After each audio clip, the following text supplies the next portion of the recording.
शिक्षा निदेशालय, राष्ट्रीय राजधानी क्षेत्र दिल्ली, वर्कशीट नंबर 45, विषय गणित, कक्षा 9वीं, तिथि 16 अक्टूबर 2020। वर्कशीट शुरू करने से पहले बच्चों, आपको जैसे कि पता है, आप अपना नाम और अपने अध्यापक का नाम लिखेंगे। आज का विषय है लंब वृत्तीय शंकु का आयतन।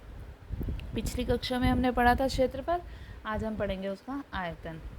तो बच्चों, आप जानते हैं कि किसी भी ठोस वस्तु द्वारा घेरे गए स्थान को मापा जा सकता है और उसे माप वस्तु का आयतन कहते हैं। कोई भी जो ठोस वस्तु है उसके स्थान, मतलब जो उसमें घेरा है स्थान, उसको माप सकते हैं। वो किससे माप सकते हैं? हम उसके आयतन से।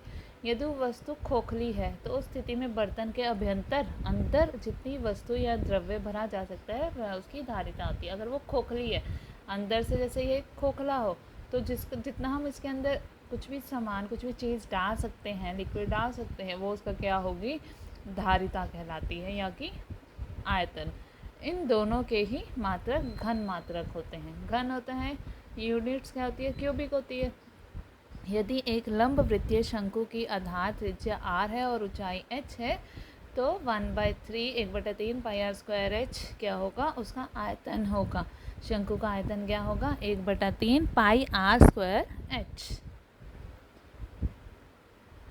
ध्यान दीजिए, यदि एक शंकु का और बेलन की आधार त्रिज्या ऊंचाई बराबर है, अगर शंकु और बेलन की त्रिज्या और ऊंचाई बराबर है तो शंकु का आयतन क्या होगा? बेलन के आयतन का 1/3 हिस्सा, 1/3 हिस्सा होगा, क्योंकि दोनों का उसका बेलन का क्या होता है आयतन? पाई r स्क्वायर h, और शंकु का क्या है? 1/3 पाई r स्क्वायर h। सिर्फ 1/3 ही तो एक्स्ट्रा आ रहा है ना, तो 1/3 होगा शंकु का बेलन के आयतन से, अगर दोनों की त्रिज्या और ऊंचाई बराबर होगी तभी। उदाहरण 1 देखिए। चलो कुछ उदाहरण देखें। पहला उदाहरण, एक लंब वृत्तीय शंकु का आयतन ज्ञात कीजिए। आयतन निकालना है, त्रिज्या दी हुई है 6 और ऊंचाई दी हुई है 7, तो डायरेक्ट फॉर्मूला लग जाएगा। त्रिज्या 6, ऊंचाई 7, शंकु का आयतन 1/3 पाई r square h, 1/3 pi 22/7, r 6 और h 7। इसको जब हमने हल करेंगे तो हमारा आंसर क्या आ जाएगा? 264 सेंटीमीटर क्यूब।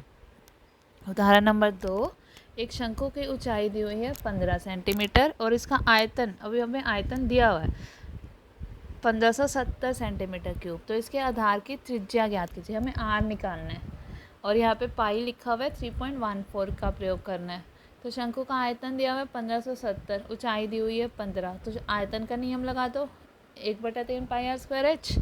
1570 बराबर में 1/3 पाई लगाएंगे हम 3.14 r स्क्वायर, और h हमने लगाया 15। सब कुछ दूसरी साइड ले आओ, तो r स्क्वायर जब हम हल करेंगे तो क्या आ रहा है? 100। r स्क्वायर 100 आया तो r कितना आ जाएगा? 10 सेंटीमीटर। तीसरा उदाहरण, शंकु के आकार के उस बर्तन की लीटरों में धारिता ज्ञात कीजिए। एक शंकु के आकार का बर्तन है, उसकी हमने धारिता लीटर में निकालनी है, जिसकी त्रिज्या 7 है और उसकी तिर्यक ऊंचाई है 25। तिर्यक ऊंचाई दी हुई है, तो इसके लिए हमें पहले क्या चाहिए? हमें क्या दिया हुआ है? त्रिज्या दी हुई है 7 और ऊंचाई दी हुई है, तिर्यक ऊंचाई 25। तो हमें ऊंचाई निकालनी है। माना कि बर्तन की ऊंचाई क्या है? h, तो l square equals to r square plus h square. इसमें हमने रख दिया 25 का स्क्वायर बराबर में 7 स्क्वायर प्लस h स्क्वायर। जब इसको हल करोगे, इसको इधर ले आओगे, 7 को इसमें से घटा दोगे इसके, तो h क्या आ रहा है? 24 सेंटीमीटर। अब हम बर्तन की धारिता निकाल सकते हैं, मतलब उसका हमने आयतन निकालना है। 1/3 22/7 r स्क्वायर, 7 × 7 और h 24। जब इसको हल किया तो हमारे पास क्या आया? 1232 सेंटीमीटर क्यूब। सेंटीमीटर में आया, और इन्होंने यहाँ लिखा था लीटरों में निकालिए, लीटर में निकालना है। तो लीटर में निकालने के लिए क्या करेंगे? 1000 से भाग कर देंगे इसको, तो वो आ गया 1.232 लीटर। तो इतनी उसकी बर्तन की धारिता है। अब प्रश्न नंबर 1, किसी शंकु की ऊंचाई और तिर्यक ऊंचाई 21 और 28 है। ऊंचाई 21 दी हुई है और ऊंचाई दी हुई है, तिर्यक ऊंचाई दी हुई है 28। इसका आयतन ज्ञात कीजिए। हमें आयतन शंकु की ऊंचाई दी हुई है 21 सेंटीमीटर और तिर्यक ऊंचाई है 28 सेंटीमीटर। तो हमें क्या चाहिए? r चाहिए आयतन के लिए, तो l square equals to r square plus h square होता है। r स्क्वायर यहाँ इधर ले आओ, तो h इधर ले जाओ, तो आर स्क्वायर क्या हो जाएगा, L square minus H square, इसमें हमने मान डाल दिया 28 स्क्वायर माइनस 21 स्क्वायर, तो ये हो गया। इसको जब हम हल करेंगे तो ये आ रहा है √343, और √343 हमें पता है 7 का क्यूब होता है 343, तो 7 गुणा 7 गुणा 7, तो स्क्वायर रूट में से जब 2 का जोड़ा बन रहा होता है वो एक बाहर आ जाता है, तो इन दोनों साथ में से एक साथ बाहर आ गया, ये साथ रह गया अंदर, तो 7√7 आ गया, आर आ गया। अब इसका आयतन निकालना है, शंकु का आयतन 1/3 पाई आर स्क्वायर एच, तो 1/3 पाई 22/7 लगाएंगे, आर 7√7 7√7 और एच आ गया 21। जब इसको हल किया तो हमारा आंसर क्या आ रहा है, ये 7546 सेंटीमीटर क्यूब। सेकेंड क्वेश्चन, एक लंब वृत्तीय शंकु का आयतन अब हमें दिया हुआ है, यदि इसके व्यास का आधार, और व्यास का आधार गिवन है 28, तो इसकी ऊंचाई निकालनी है, तिर्यक ऊंचाई निकालनी है और वक्र पृष्ठीय क्षेत्रफल निकालना है। अब इसमें हमें व्यास दिया हुआ था 28 सेंटीमीटर, तो त्रिज्या निकाल लेंगे, 28/2 14 सेंटीमीटर। उसका शंकु का आयतन क्या हो गया, 1/3 पाई आर स्क्वायर एच, आयतन हमें दिया हुआ है 1/3 पाई, आर भी हमें दिया हुआ है 14, सब कुछ हम एक साइड ले आओ, तो यहाँ से जब हल करेंगे तो एच क्या आ जाएगा 48 सेंटीमीटर।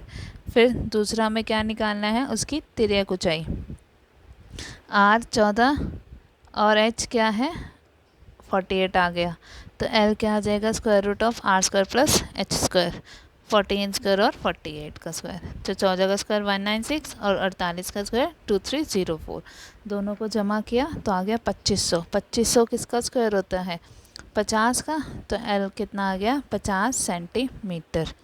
तीसरा क्या निकालना था, वक्र पृष्ठीय क्षेत्रफल, वक्र पृष्ठीय क्षेत्रफल pi R L, pi 22/7, R 14, L कितना आया था 50, 7 से 14 कट गया 2, 50 गुणा 2 100, 100 गुणा 22 2200 सेंटीमीटर स्क्वायर आ गया हमारा आंसर। नेक्स्ट क्वेश्चन नंबर 3, गेहूं के एक ढेरी 10.5 मीटर व्यास और ऊंचाई 3 मीटर वाले एक शंकु के आकार के, गेहूं की ढेरी रखी हुई है जो शंकु के आकार में है और उसके हमें व्यास दिया हुआ है और ऊंचाई दी हुई है, इसका आयतन पहले निकालना है हमें। अब इस ढेरी को वर्षा से बचाने के लिए कैनवस से ढका जाना है, कैनवस मतलब जो वो होता है ना टेंट, जो पानी से बचने के लिए लगाते हैं, वो उससे हमें ढका जाना है। वांछित कैनवस का क्षेत्रफल ज्ञात कीजिए, उसका क्षेत्रफल भी निकालना है, आयतन निकालना है और क्षेत्रफल निकालना है। हमें क्या दिया था, व्यास दी हुई है, तो हमने उसकी त्रिज्या निकाल ली और ऊंचाई दी हुई है 3, तो एल निकाल लेते हैं पहले, R square root of R square plus H square, वो हम जब हल करेंगे तो क्या आ जाएगा 6.05। अब पहले हमें निकालना है शंकु का आयतन, आयतन 1/3 pi R square H, 1/3 pi 22/7, R square 10.5/2 10.5/2 और एच कहते हैं 3। जब इसको हम हल करेंगे तो हमारा आंसर क्या आ जाएगा 86.625 मीटर क्यूब। फिर हमें निकालना है कि कितना कैनवस चाहिए, कैनवस अब जब ढेरी को हम कैनवस से ढक रहे हैं तो खाली ऊपर ऊपर ढकेंगे ना, ये तो नहीं है कि हम वो ढेर को उठा के नीचे से भी ढकें, खाली ऊपर ऊपर ढकने के लिए हमें क्या चाहिए, उसका वक्र पृष्ठीय क्षेत्रफल चाहिए शंकु का, वो क्या होता है पाई आर एल, तो 22/7, आर का मान रखा, एल 6.05 हम निकाल चुके हैं। जब इसको हम सबको हल करेंगे, गुणा करेंगे, तो हमारा आंसर आ जाएगा 99.825 मीटर स्क्वायर। लास्ट क्वेश्चन, भुजाओं 5, 12, 13 वाले एक समकोण त्रिभुज ABC को भुजा 12 के परिध घुमाया जाता है, 12 से उसको घुमा रहे हैं, इस प्रकार प्राप्त ठोस का आयतन ज्ञात कीजिए। तो कौन सा ठोस बन रहा है उसका हमें आयतन,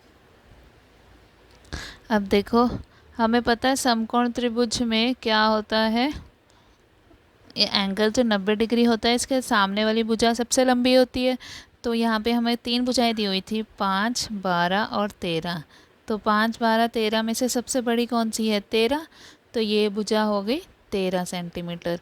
और हमें क्या दिया हुआ है कि 12 के परिध उसको हम घुमा रहे हैं 12 भुजा के, तो जिस भी भुजा से हम उसको वो घुमा रहे हैं तो वो क्या हो जाएगी हमारी ऊंचाई, जो भी ऊंचा दी होगी वो हमारी ऊंचाई हो जाएगी। और जो तीसरी बची 5, तो ये हमारा आधार हो गया 5। अब हम इसको इससे ना ऐसे घुमा रहे हैं, उसको घुमा रहे हैं, तो यहाँ से जब हम इसको ऐसे घुमाया 12 से हम उसको घुमा रहे हैं ऐसे, तो वो क्या बन जाएगा, और इसको हम ऐसे यहाँ से जोड़ दें तो ये क्या बन गया, एक कोण बन गया ऐसे।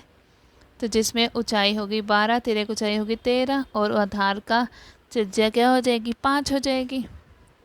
और ये ठोस क्या बन रहा है हमारा, शंकु बन रहा है। तो उसका हमें आयतन निकालना था, शंकु का आयतन 1/3 pi R square H, 1/3 pi 22/7, R कितना 5 × 5, एच ऊंचाई हमारी 12। तो ये 3 से 12 को काटा 4, हमारा आंसर कितना आ रहा है 2200/7 सेंटीमीटर क्यूब। अब ये सारे क्वेश्चंस अपनी नोटबुक में नोट कर। यहाँ हमें एक संदेश दिया हुआ है, 2 गज अथवा 6 फीट की शारीरिक दूरी का पालन करें। किसी से भी हमें 2 गज या 6 फीट की दूरी बना के रखनी है, जिससे कि हमें किसी से, अगर किसी को भी कोई कोरोना जैसे हो रखा है तो वो हमें ना हो, अगर हम उससे अपना डिस्टेंस बना के रखेंगे। हम अपने आप को सुरक्षित रखना है तो हमें इतनी दूरी बना के रखनी है। हमें हमेशा मास्क लगाना है और समय समय पर हमें अपने हाथ धोते रहना है। ठीक है।